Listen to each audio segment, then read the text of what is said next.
आज अपन इस वीडियो के माध्यम से ओसीडी को जो है कि हम कैसे जड़ से खत्म करें, इसके ऊपर पूरा स्टेप बाय स्टेप जो साइंटिफिक डिस्कशन है उसको डिस्कस करने वाले हैं कि ओसीडी की जो शिकायत है उसको कैसे हम पूरी तरह से जड़ से मिटाएं। सबसे पहले तो थोड़ा सा इसका बेसिक समझ लेते हैं कि ओसीडी जो है बेसिकली ओसीडी के अंदर होता क्या है कि ओसीडी के अंदर ओ तो जो है इसको तो बोलते हैं अपन ऑब्सेशंस। ऑब्सेशन का मतलब क्या होता है कि कोई भी अनवांटेड चीज है ना जो हमारे दिमाग के अंदर बार बार आ रही है ना। ये कोई भी इमेज हो सकता है, जैसे बहुत सारे लोगों को अलग अलग इमेज दिखाई देती है, जैसे किसी के एक्सीडेंट होना दिखाई दे रहा है या घर वालों की डेथ दिखाई दे रही है या उनकी अर्थी जो है वो दिखाई देती है, उनके डेथ के सीन्स दिखाई देते हैं। ये ऑब्सेसिव इमेज हो सकता है, ऑब्सेसिव आइडियाज हो सकता है, थॉट हो सकता है।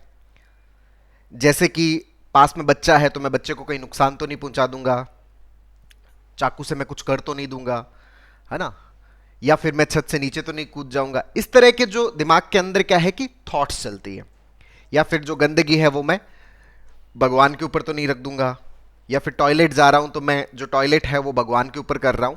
इस तरह की थॉट्स दिमाग के अंदर आती है तो उसको अपन क्या बोलते हैं, ऑब्सेशंस बोलते हैं।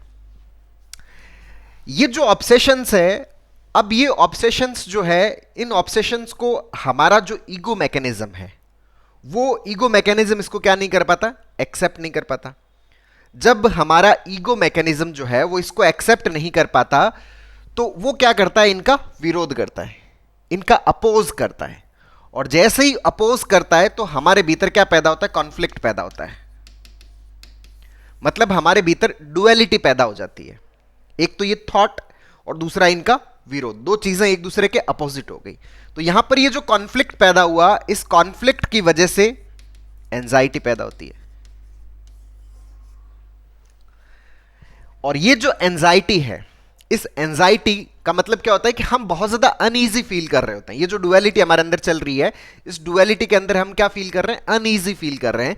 तो इस अनईजीनेस से बाहर निकलने के लिए हमें क्या करना पड़ता है, कोई ना कोई सॉल्यूशंस अपनाना पड़ता है, कोई ना कोई तरीका अपनाना पड़ता है।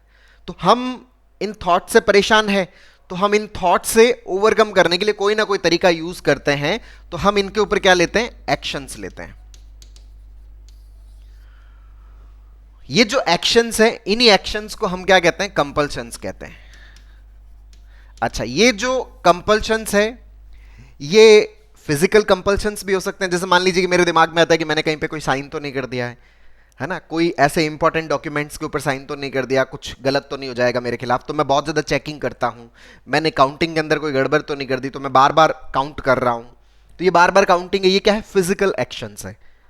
मोटर एक्शन हो गया, ये क्या है, हमारा कंपल्शन। ये फिजिकल भी हो सकता है, ये मेंटल भी हो सकता है, दिमागी स्तर पर भी हो सकता है। हम अपने आप को बार बार क्या दे रहे होते हैं, रिश्योरेंस दे रहे होते हैं। दिमाग के अंदर कोई भी चीज़ आती है उसको रिश्योरेंस दे रहे होते हैं, अपने आप को सांत्वना दे रहे होते हैं। तो ये जो कंपल्शंस है, ये कंपल्शंस क्या करवाते हैं, हमें इजी फील करवाते हैं। जैसे मान लीजिए कि मन में डाउट हो रहा है कि मैंने सही चेक तो किया है ना, डाउट आ रहा है और आपने वापस चेक कर लिया, तो मन में एक बार के लिए क्या फील होता है, सेटिस्फेक्शन, संतुष्टि महसूस होती है। तो हमें यहां पर इजी फील होता है। तो ये तो है पूरा ओसीडी का चक्र। यहां पर विशेष तौर से एक चीज ध्यान रखना है कि ये जो कंपल्शन है, ये जो सांत्वना वाला जो प्रोसेस है, ये जो कंपल्शन है, ये कंपल्शन हमें इजी तो फील करवाता है, लेकिन वो इजी टेम्पररी टाइम पीरियड के लिए ही होता है। और जैसे आप एक कंपल्शन ले लेते हो, पहले मान लीजिए कि ये जो ऑब्सेशन है ये दिन में एक बार आया था, जैसे ही आप कंपल्शन लेते हो तो आपके दिमाग में ये जो ऑब्सेशन का जो पैटर्न है वो पैटर्न क्या हो जाता है, मजबूत हो जाता है। अब हमने तो एक बार इससे किनारा करने के लिए कंपल्शन किया था, अब जैसे ही कंपल्शन कर लेते हो, ये जो हम जो है वो उस ऑब्सेशन का क्या बन जाते हैं, हिस्सा बन जाते हैं, उसका पार्ट बन जाते हैं। और जैसे ही पार्ट बनते हैं हम इस ऑब्सेशन के अंदर क्या होने लग जाते हैं, धीरे धीरे कैद होने लग जाते हैं। तो हमारे भीतर इस ऑब्सेशन का पैटर्न है वो मजबूत होने लग जाता है, स्ट्रांग होने लग जाता है। आप कंपल्शन कर रहे होते हो और मजबूत होता है। आप पहले एक बार किया, एक बार आया, आपने कंपल्शन एक बार कर लिया, अब ऑब्सेशन दो बार आएगा, तो फिर आपने कंपल्शन किया, ऑब्सेशन अब तीन बार आएगा, तो फिर आपने कंपल्शन किया। तो धीरे धीरे हमारे अंदर जो ऑब्सेशन का जो ग्राफ है वो बढ़ता चला जाता है, और बढ़ते बढ़ते आपकी कंपल्शंस का ग्राफ भी बढ़ता चला जाता है। अब मान लीजिए कि पूरे दिन मैं कंपल्शन अगर कर रहा हूं, तो क्या मैं बाकी काम करने के लिए मेरा जो समय है वो मुझे उपलब्ध हो पाएगा? कुछ भी उपलब्ध नहीं हो पाएगा। और जब मेरा पूरा दिन कंपल्शन में जा रहा है, तो एक तो मेरे काम पेंडिंग होते चले जाएंगे, मेरे आसपास का जो एनवायरमेंट है उस एनवायरमेंट के साथ में मेरा क्या स्टार्ट हो जाएगा? स्ट्रगल स्टार्ट हो जाएगा। तो मैं उसके साथ में स्ट्रगलिंग मोड में आ जाता हूं, काम पेंडिंग होने लग जाते हैं। क्यों? क्योंकि पूरा दिन मेरा कंपल्शन में जा रहा है। अब कंपल्शन में पूरा दिन जाने की वजह से अब उसमें क्या जा रही है? एनर्जी भी तो जा रही है। तो मैं हर वक्त क्या महसूस करूंगा? थका थका सा महसूस करूंगा। हर वक्त मुझे क्या महसूस होता रहेगा? एक डर महसूस होता रहेगा। अब जब हर वक्त मुझे डर लग रहा है, तो मुझे आनंद बिल्कुल भी महसूस नहीं हो पाएगा, मजा बिल्कुल भी महसूस नहीं हो पाएगा, मस्ती जो है वो बिल्कुल भी महसूस नहीं हो पाएगी। क्योंकि आनंद जो है वो डरा हुआ मन नहीं, एक निडर मन जो होता है वो आनंद लेता है। डरा हुआ मन किसी भी रूप में आनंद नहीं ले पाता। तो अगर हम चाहते हैं कि हम इस चीज से पूरी तरह से बाहर निकलें, तो हमें इसके ऊपर थोड़ा सा वर्क करना पड़ेगा। इसके ऊपर हमें सीबीटी का प्रैक्टिस करना पड़ेगा, कॉग्निटिव बिहेवियरल थेरेपी। पूरा एग्जाम्पल एक्सप्लेन कर रहा हूं, समझना कि जैसे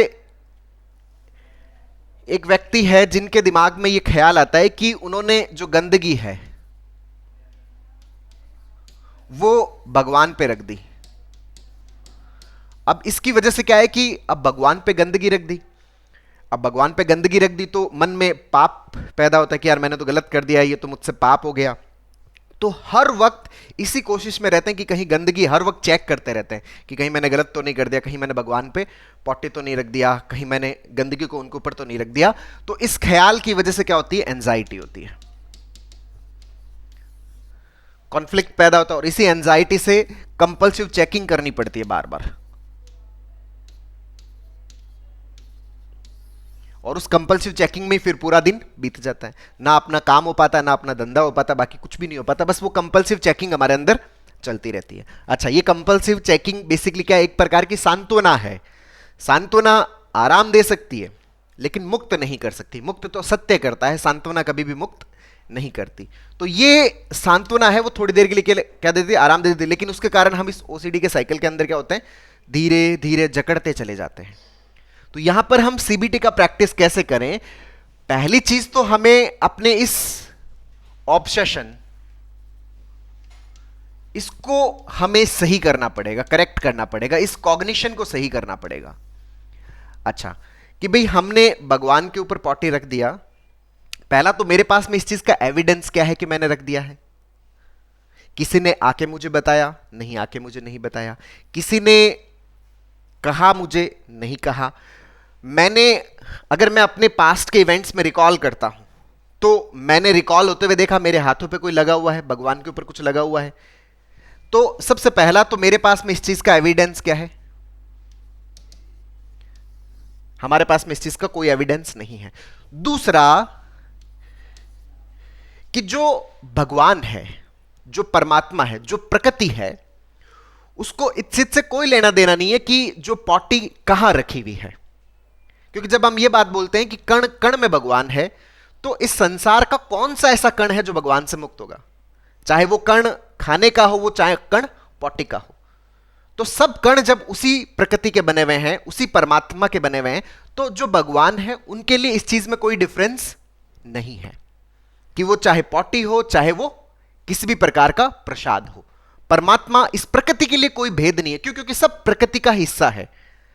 अच्छा, वो जो पॉटी है वो भी किसी ना किसी जीव के लिए, किसी ना किसी सूक्ष्म जीव के लिए क्या है? पाचन का कोई खाद्य पदार्थ है, उसको कोई ना कोई पचाता है। हमारी जो पॉटी, उसके अंदर भी क्या पैदा होते हैं? सूक्ष्म जीव होते हैं जो उस पॉटी को खाते हैं। तो उनके लिए भी वो क्या है? भोजन है। तो परमात्मा जो है, प्रकृति जो है, उनके लिए पॉटी और इस चीज में किसी भी प्रकार का कोई भेद नहीं है। दूसरा, ये हमें ध्यान रखना है, ये अपने आप को सही तरीके से एक्सप्लेन करना है।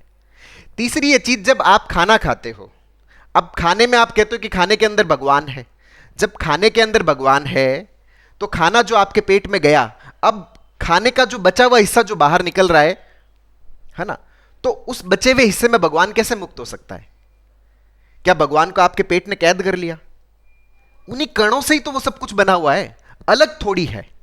तो हमें इस चीज को बहुत अच्छे से समझना पड़ेगा कि भगवान जो है, परमात्मा जो है, प्रकृति जो है, उनके अंदर इन चीजों का कोई भेद नहीं है। परमात्मा जो है, प्रकृति जो है, वो जैसे हवा है, हवा किसी भी चीज के अंदर भेद नहीं करती। चाहे वो गंदगी से ऊपर से बह रही हो, चाहे वो सफाई के ऊपर से बह रही हो, पानी किसी के अंदर भेद नहीं करता, सूरज किसी के ऊपर भेद नहीं करता। ऐसा नहीं कि कहीं पॉटी पड़ी है तो मैं उसके ऊपर अपनी जो धूप है वो नहीं डालूंगा, ऐसा बिल्कुल भी नहीं है। तो परमात्मा की जो नजर है, परमात्मा का जो स्वभाव है, उसमें इस चीज का कोई भेद नहीं है। ये चीज हमें बहुत अच्छे से अपने आप को एक्सप्लेन करना पड़ेगा। अच्छा, तीसरा जो पॉइंट है कि हमें क्यों बुरा लगता है इतना, क्यों? क्योंकि हमने बचपन से इस चीज को बहुत ज्यादा बुरा मान रखा है और इसको किसके साथ में जोड़ रखा है? भगवान के साथ में हमने बार बार जोड़ रखा है। अच्छा, जब भगवान को इस चीज से कोई प्रॉब्लम नहीं है तो पॉटी को इतना बुरा क्यों बताया जाता है? बेसिकली ये स्वास्थ्य कारणों की वजह से बताया जाता है कि भाई वो जो पॉटी के अंदर जो इंग्रेडिएंट्स है वो आपके स्वास्थ्य के लिए अच्छे नहीं है, इससे आपका शरीर बीमार पड़ सकता है। इसलिए साफ सफाई का विशेष ध्यान दिए जाने के ऊपर हमें क्या दिया जाता है? शिक्षा दी जाती है कि हम साफ सफाई का ध्यान रखें, हम हाइजीन्स का ध्यान रखें। क्यों? क्योंकि उसके अंदर कुछ ऐसे केमिकल्स जो वेस्ट मटेरियल के तौर पे हमारी बॉडी बाहर निकालती है, जो हमारी बॉडी के लिए अच्छे नहीं है। क्यों? क्योंकि आप जो भी खाना खाते हो उस खाने के अंदर क्या होता है? ऑक्सीडेशन होता है, और उस ऑक्सीडेशन के दरमियान जो केमिकल्स निकलते हैं, टॉक्सिन्स निकलते हैं, जो आपकी बॉडी के लिए सही नहीं है, तभी तो आपकी बॉडी उसको किस में? वेस्ट मटेरियल के तौर पे बाहर निकालती है। तो अगर आप उन्हीं टॉक्सिन्स के वापस कांटेक्ट में आते हो तो वो आपके शरीर को क्या कर सकते हैं? नुकसान पहुंचा सकते हैं। इसीलिए पॉटी को क्या किया जाता है? दूर किया जाता है, साफ सफाई रखी जाती है। लेकिन इसका प्रकृति से, परमात्मा से कोई लेन देन नहीं है, उनके लिए कोई भेद नहीं है। ये चीज हमें बार बार अपने आप को एक्सप्लेन करनी पड़ेगी।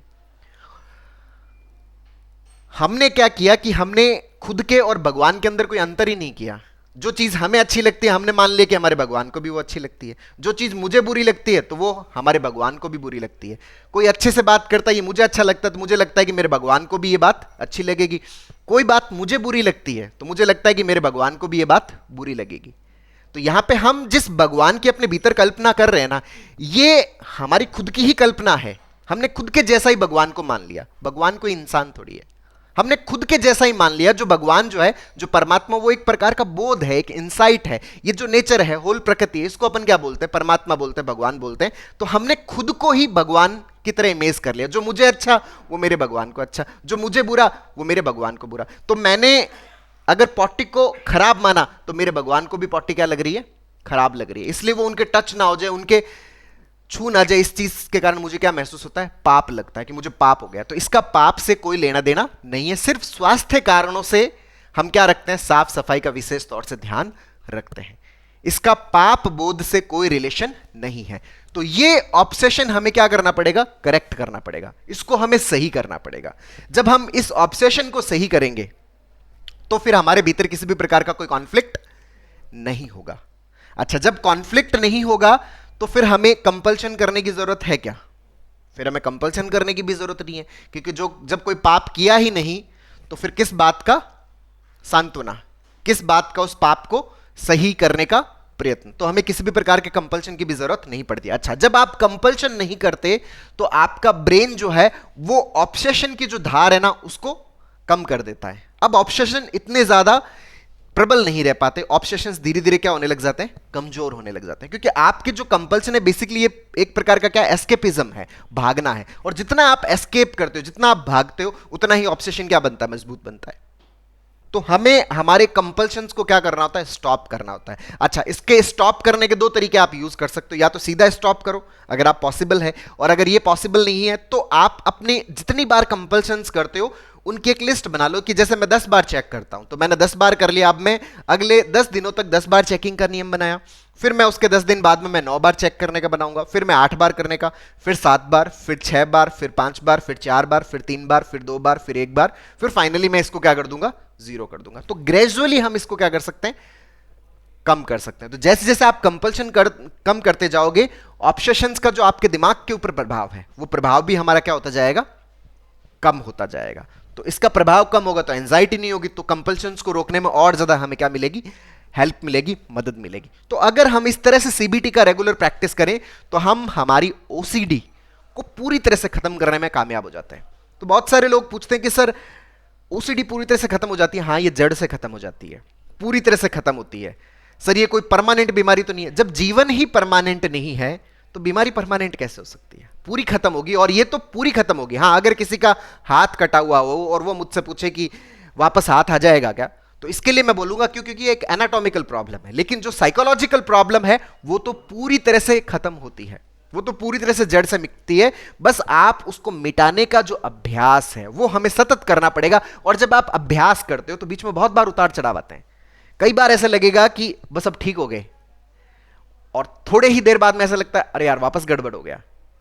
कई बार ऐसा लगेगा कि हाँ मुझे सब समझ में आ गया है। वो समझ में थ्योरेटिकल लेवल पे है, अभी अभ्यास का रास्ता बाकी है, प्रैक्टिस का रास्ता बाकी है, क्योंकि मन जिस बात को समझता है वो है अभ्यास। आप इस ऑब्सेशन की बात को भी इसीलिए समझने लगे, इसीलिए इसके अंदर उलझे, क्योंकि आपने क्या किया, कंपल्शन, एक्शंस लिए, प्रैक्टिस किया।